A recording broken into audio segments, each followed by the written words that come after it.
beautiful day. Happy to be out. It's pretty warm for January and should be a good ride.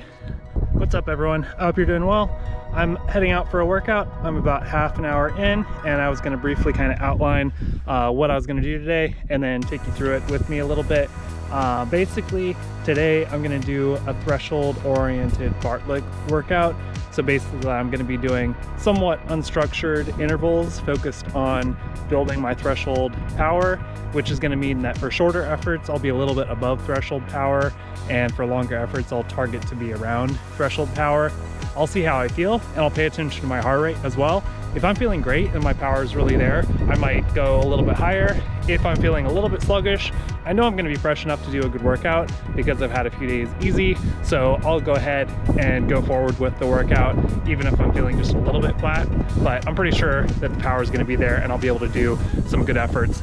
But basically, I came up a little climb that's about 25 minutes long. I'm about to descend for a quick minute or two, and then it's going to be flat for another half an hour, and I'm going to make sure I have a very thorough warm-up, so I won't start going hard until I'm about an hour into the ride, and then I'm going to really load up on all of the climbing and flat sections. I'm going to try to maintain pretty high power and not all-out effort. It's not a peak workout. I'm trying to build strength and build fitness for later, so I'll just keep doing some good efforts at around 80 to 90% effort, get my heart rate elevated but not very high, and not reach my respiratory limit.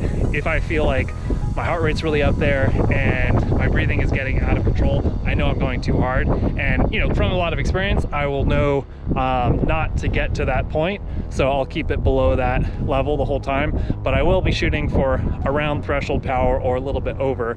Some of the efforts are going to be a little bit shorter on the back end because some of those climbs are only, 3 to 8 minutes long, so I'll be shooting for a little bit more than 400 watts.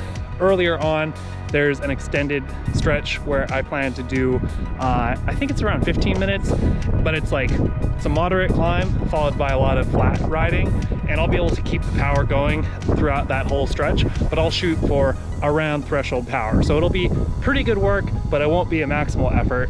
And by the end, I hope to feel like I got a good workout, feel like I used a good bit of energy doing some high quality efforts, but at no point during the ride should I feel like I'm really straining and really putting the hurt on my legs.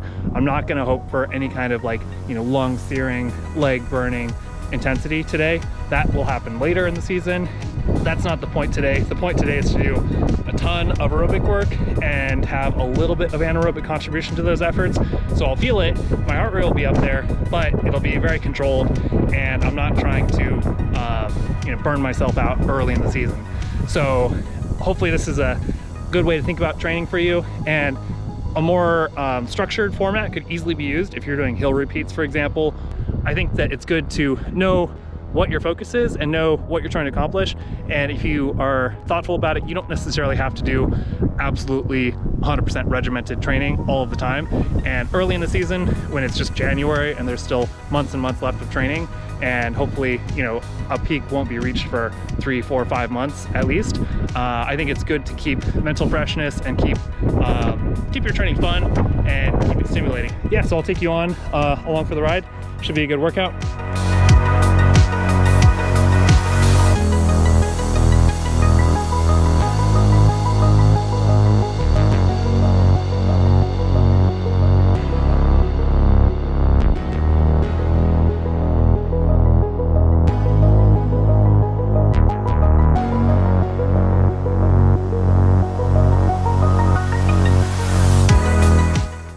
Okay, I'm about 40 minutes into my ride. I've been getting a pretty good warm-up. I just did a short effort a little above threshold to get my heart rate up and to get my legs opened up. And I'm gonna have a gel right now. I'm gonna cruise down a hill. It's flat for a minute, and in less than 10 minutes, I'm gonna start my first effort.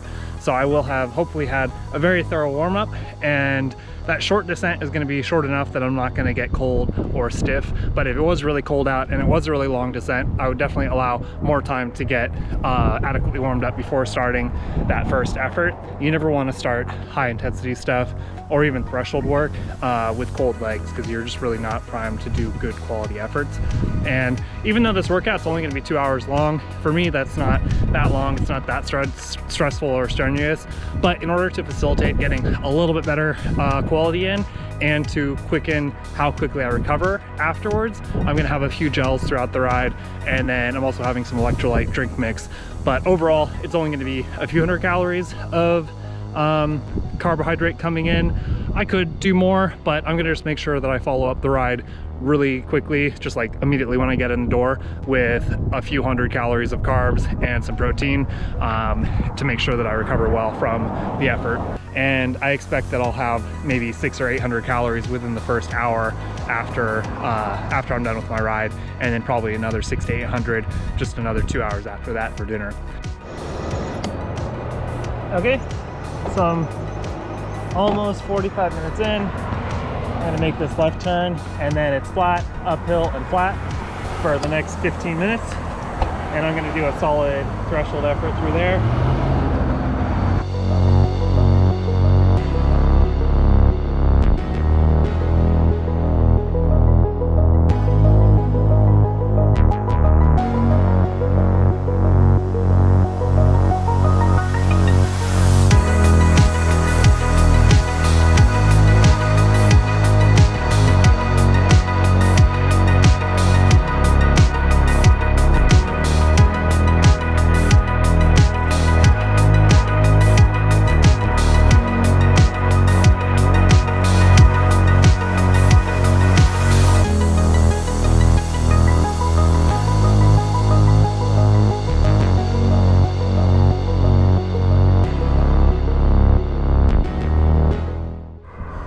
Okay, so that first effort felt pretty good. The power was coming pretty easily, relatively speaking, and my heart rate wasn't terribly high. It's pretty cool out, so that's helpful for maintaining intensity and not getting your heart rate super high, because you don't have to dump a lot of heat into the environment. Now, I just cruised down a hill. I'm about to head up this next little climb, Pump House, just over the hill from Berkeley, and it's gonna be 3 more climbs on my way home, and I'm gonna try to maintain, you know, low 400, low 400s over all of them, with just some easy cruising in between. I'm gonna have a gel probably at the top of this climb so that I have some energy going into the last 2 efforts. That first effort was 15 minutes. I expect to get another 20 something minutes of total time in at intensity. So overall, not a lot of rest in between efforts. It's gonna be probably like close to 40 minutes at threshold intensity throughout the ride. And again, you know, today I'm just keeping it really controlled and putting in some good effort, but I'm not emptying the tank. That's something that'll happen later in the season when I'm really trying to go for it and reach some peak fitness, but you can't do that all the time throughout the whole season. So right now it's, you know, 90% effort to get 98% results. Later on, we do 100% effort to get that last 1 or 2%. So should be good. I'm gonna head out to the next effort.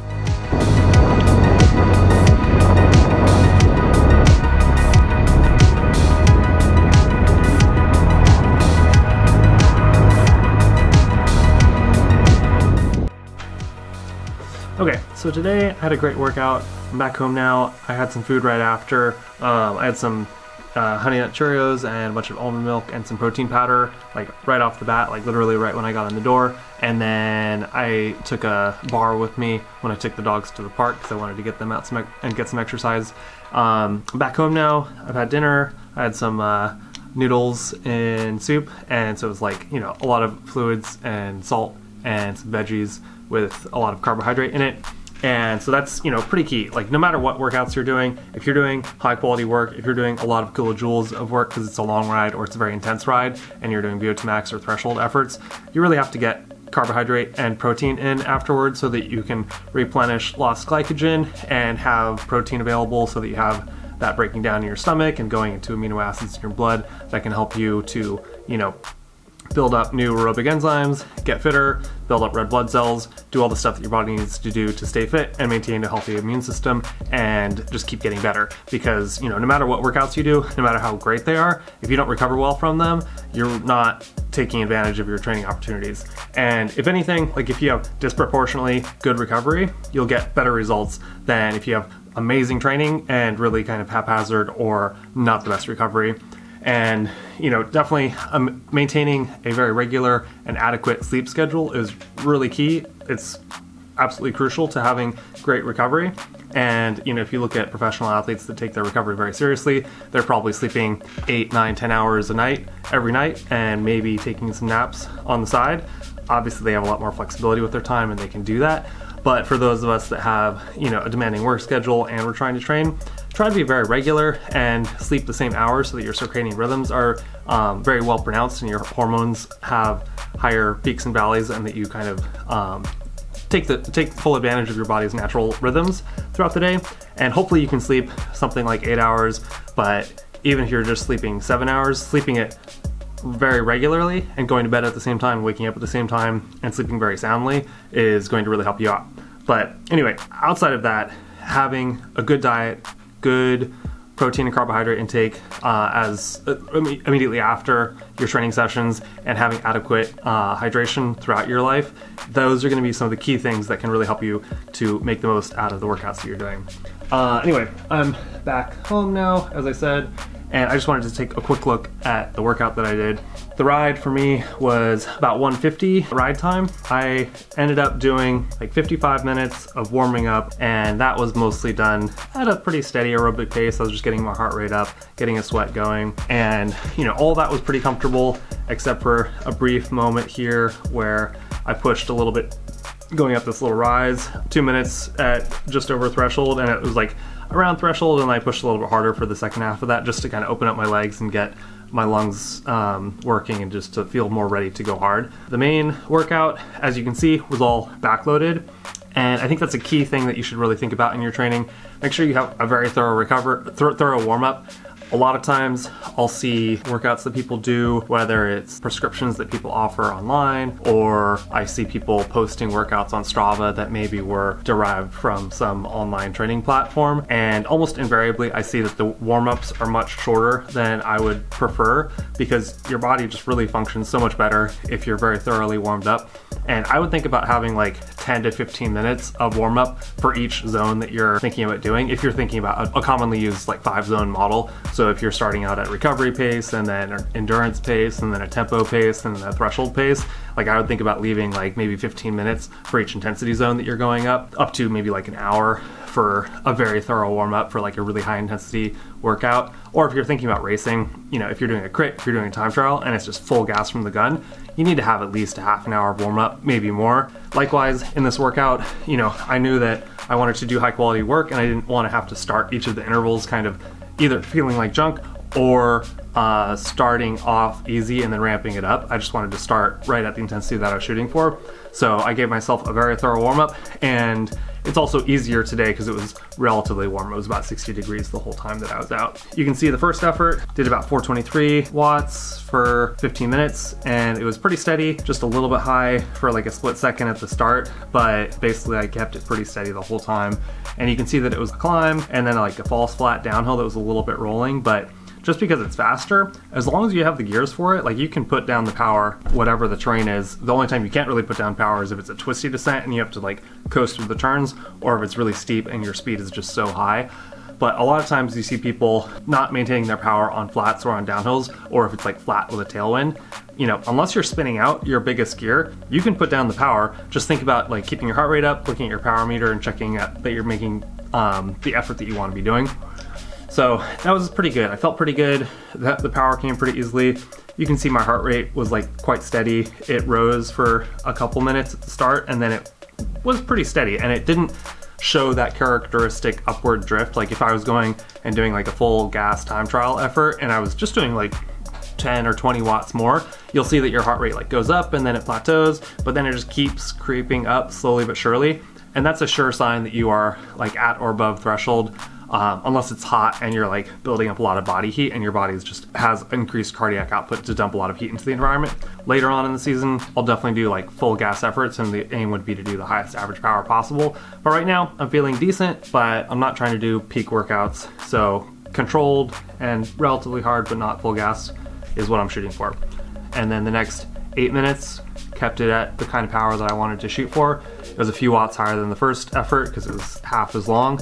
And so you have more phosphate energy to like contribute to the effort without creating a huge level of extra anaerobic work for your body. And then I had 6 minutes keeping the power on. There was a brief period where my speed was just too high that I ran out of gear. The final effort, 7 minutes. That one was probably like, it's a gradual climb and then it's a little bit steeper at the end. I finished off a little bit harder there, but even then it was still pretty controlled. I only got my heart rate a little above 150, which if I'm doing like a hard 30, 40, 50 minute effort, that's like a pretty full gas kind of threshold effort. I'll see my heart rate getting into the low to mid 160s.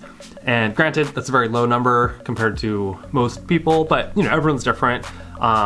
I've had teammates that had power, like similar power to me, and their heart rate was literally like 30 or 40 beats higher than mine, but it doesn't really mean anything about like who was a better cyclist or who was faster or even what kind of rider we were and whether or not we were like better at sprinting or better at aerobic work. It's just, I don't know, it's just how we develop. My heart rate is low. I guess it just means that my heart total volume is very large. But anyway, so just kind of take it with a grain of salt that my heart rate is pretty low and obviously my power is relatively high. And right now I'm looking forward to doing more training like this. This was a great workout. As you can see, you know, 155 of total ride time. About 36 minutes of that was very high quality work. I was doing, you know, a little over 400 watts for all of those intervals, and you can see it was done pretty efficiently. I had relatively brief periods of recovery. All in all, I think a good workout that I was happy with. And as you can see, you know, like I said at the outset, this is a very, very focused workout, and all of it was really trying to build up my high-end aerobic fitness, but it wasn't necessarily like doing hill repeats. It wasn't extremely structured. It was very focused though. If your brain just really likes having like a very specific regimented structure for all of your workouts, go for it. If you want to have a little bit more flexibility, that's totally fine. If you want to get good training in, oftentimes it's just really good to have a clear idea of what it is that you're trying to accomplish and what kinds of efforts you're trying to do. So if you're doing, you know, aerobic capacity stuff, you could do a hilly ride and just go like full gas on several climbs that are anywhere from like 3 to 6 minutes long, for example, and make sure that you're getting at least that amount of recovery and do like 4, 5, 6 of those efforts throughout your ride. That could be a great aerobic capacity workout, and it could be just as good as doing like 4 by 4 minutes as hard as you can. Hopefully you can implement some of the kind of ideas or practices that I described in this video in your own training, if that's helpful to you. And yeah, hit me up and let me know if you have any questions, or if you had I don't know, workouts that you'd want me to I don't know, analyze or comment or do myself and you know, vlog about it. But anyway, that's it for this one, and I'll see you later. Bye.